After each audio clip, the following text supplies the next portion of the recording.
Bonjour les amis, bienvenue à tous sur la chaîne Voyance. Aujourd'hui, je vous propose d'étudier un mystère, le cas Angie Cooney. Alors nous sommes en 1930, dans les terres glacées du Nord Canada. En novembre, un trappeur solitaire se rend dans un village inuit qu'il connaît bien. Mais une fois arrivé, il ne trouve personne. Les habitations sont bien là, ainsi que de quoi vivre dans la toundra. Des vêtements, nourriture et des repas à moitié cuits. Mais plus aucun inuit à l'horizon. Où sont-ils tous passés? Après une recherche le long des rives du lac Anjikuni, Joe signale leur disparition à la Gendarmerie royale du Canada. Et le mystère commence. Alors, si vous vous documentez un tout petit peu sur ce cas, vous trouverez tout et n'importe quoi. Simplement, dites-vous bien une chose. Nous sommes en 1930. Sur certains articles, on vous parlera de 1200 personnes. Vraisemblablement très exagéré. Un village inuit de cette époque, on pourrait se dire qu'on tourne autour d'une dizaine, vingtaine, trentaine d'individus. Mais est-ce que ce village a simplement existé ou pas? Est-ce que ces récits est réel ou pas? Voilà un petit peu les questions que je me pose, si vous voulez. Tout simplement parce que je suis tombé par hasard sur ce cas. Je vous mettrai dans la chaîne, dans l'onglet communauté, la vidéo que j'ai visionnée. L'auteur de la vidéo reste très neutre, se pose des questions, s'interroge, et quelque part, je le trouve très honnête, il donne le pour et le contre. Essayons simplement avec la voyance de voir dans quel sens il faudrait aller. Donc, regardons déjà tout simplement l'évolution du village Anjikuni. Et puis on verra avec cette évolution, qu'est-ce qu'on peut obtenir. Parce que vous savez comme moi que finalement, souvent des récits, il y a un fond de vérité et il y a de l'exagération. C'est toujours compliqué de faire la part des choses entre les deux.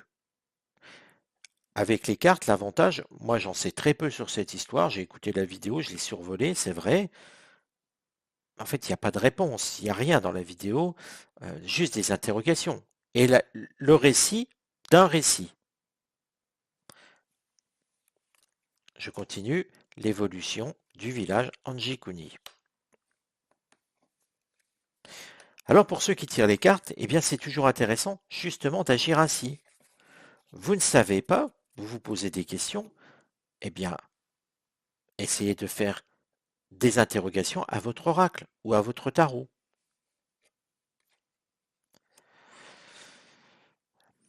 Moi j'aurais tendance à dire avec cette carte qu'on est sur quelque chose de rude. Effectivement, le Nord Canada, pardon, semble être une région inhospitalière, froide. On s'imagine bien ce que nous on appelle dans notre imaginaire habiter au pôle Nord. Il fait froid, les conditions sont exécrables, et que pour nous, habitants de la France, de la Belgique ou même je dirais de la Suisse, c'est compliqué de vivre, de s'imaginer vivre là-bas. Après, peut-être que nos cousins canadiens qui verront cette vidéo pourront rectifier sur les conditions de vie, mais en tout cas dans l'imaginaire et dans le mien en principal, ça me semble compliqué de vivre là-bas et que ce ne sont que des terres inhospitalières. Mais pourtant, il semblerait que oui, on peut tenir et que des habitants sont venus dans la région et puis ont habité dedans, ont essayé de créer quelque chose en s'accrochant, en faisant preuve de courage. Vous voyez, comme cette dame, cette vieille femme qui s'accroche, qui marche pieds nus, c'est difficile, elle a le dos courbé. On peut imaginer effectivement une vie très compliquée dans cette région. Et là, on nous parle de maladie. Alors, si vous regardez les vidéos, certains ont parlé d'extraterrestres. Là, je dirais que pas du tout. On est dans quelque chose de totalement faux. Mais il me semble plutôt que là, on me parle de maladie et d'habitants qui sont malades. On y perçoit de la souffrance, de la difficulté de se soigner. C'est pas une maladie comme un petit rhume, je dirais. Rappelez-vous, nous sommes en 1930, les moyens sont limités, encore plus dans la région. Et là, je pense que quelque chose au niveau maladie est là, est présent très gravement. Les habitants sont quasiment tous atteints. Le conseil qu'il faudrait leur donner, c'est de redescendre vers des cieux plus cléments. On y voit une carte solaire. Avec la carte solaire, bien sûr, on y apporte la lumière, un réchauffement. C'est ça qui me fait dire qu'il faut retourner vers des cieux plus cléments. Et puis, quelque part, pour y retrouver une forme de santé. Je reviens sur la carte avant, vous voyez, on est sur une maladie et ça donne des angoisses. Les habitants ne sont pas bien, aussi bien physiquement que moralement. Je dirais que ceux qui le voient leur fout la trouille.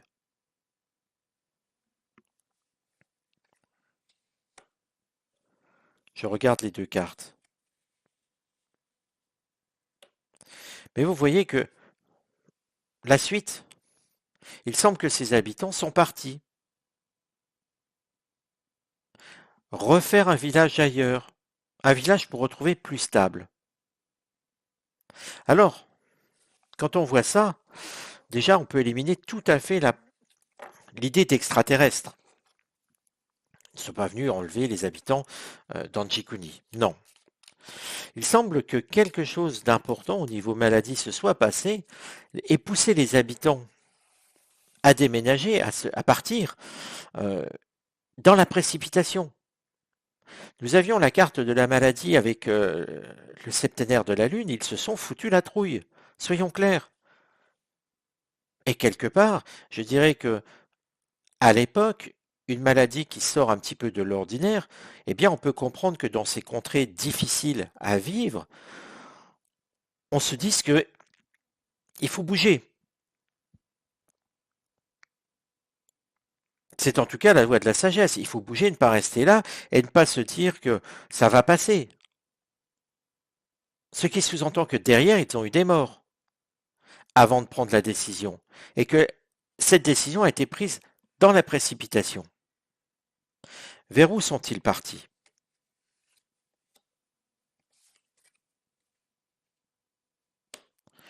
Pour moi, on est sur quelque chose de plus accidenté. Un terrain toujours inhospitalier, c'est vrai, mais un terrain, je dirais que où il y a quand même des arbres dessus, mais que ces arbres ont connu des intempéries, peut-être des inondations par le passé. Il y a une forme de but aussi, peut-être déjà de ruines, de bâti. Ils sont partis vers un autre village, mais qui a été abandonné avant. Vraisemblablement, c'est un de leurs villages. Ces Inuits avaient déjà habité ce village-là. Ils avaient déménagé, si je peux dire ça comme ça, ils avaient migré, je ne sais quel mot employer, vers Anjikuni. Peut-être leurs ancêtres, ils connaissaient cette tradition orale. Mais ils sont repartis tout simplement. Rien de mystérieux jusque là. On sent une petite population, euh, je dirais, vous voyez, une population d'une trentaine de personnes qui d'un seul coup va du point A au point V, plus au sud. Et se souviennent de ce que leurs ancêtres disaient, parlaient d'un village moins inhospitalier, si je puis dire. Quelle carte représente ce que sont devenus, 10 ans plus tard, les habitants? Ils sont partis à nouveau. Nous avons affaire à une population d'Inuits qui n'hésite pas à partir d'habitation en habitation, mais là encore, ils sont partis sous le coup des émotions. Ils sont partis encore parce que quelque chose n'allait plus et qu'ils avaient l'impression qu'il n'y aurait plus rien à manger là. Mais vous voyez que finalement, le Karenjikuni n'est rien d'autre que l'histoire d'un déplacement de population et que le trappeur qui a fait euh, ces récits, qui a fait sien ces récits, a raconté, je dirais pas n'importe quoi, mais vous savez, à cette époque, c'était beaucoup la tradition orale, et qu'à chaque fois, chacun y a un petit peu mis du sien pour enjoliver les choses. Il n'y a pas de bête féroce là-dedans qui a d'un seul coup mangé tous les habitants d'un village. Non.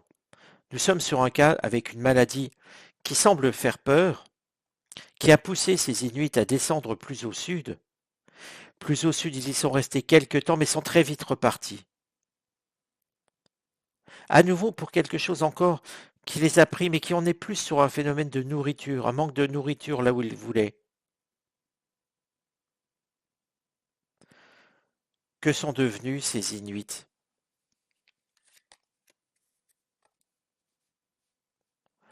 Oh, ils se sont établis dans des foyers, ils se sont sédentarisés au fil du temps.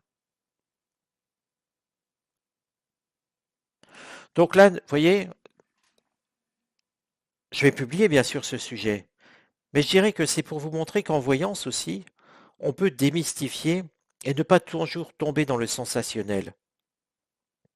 Parfois, il y a du sensationnel. C'est vrai, ça peut arriver, mais que parfois, c'est simplement la réalité, la vie d'une population qui migre au fil des saisons, qui migre au fil d'éventuelles maladies, euh, ou simplement parce que la terre est devenue enfin, j'allais dire aride, peut-être pas, c'est pas le terme qui convient, mais vous voyez où il n'y a plus rien à manger, et puis on va plus loin parce qu'il faut vivre.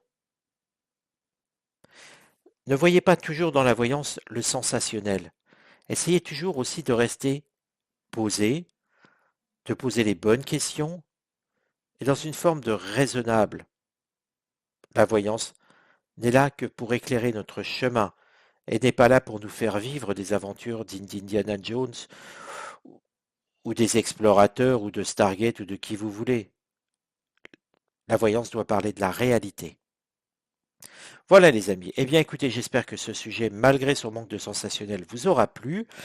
Je vous donne rendez-vous à très bientôt. Et puis n'oubliez pas, dans l'onglet pardon, communauté, vous trouverez la vidéo qui raconte la disparition inexpliquée de tout un village. C'est comme ça que ça s'appelle, le cas Anchikuni. Regardez, écoutez, faites-vous votre opinion. En tout cas, voilà moi ce que je vois en voyance. Je vous donne rendez-vous à très bientôt.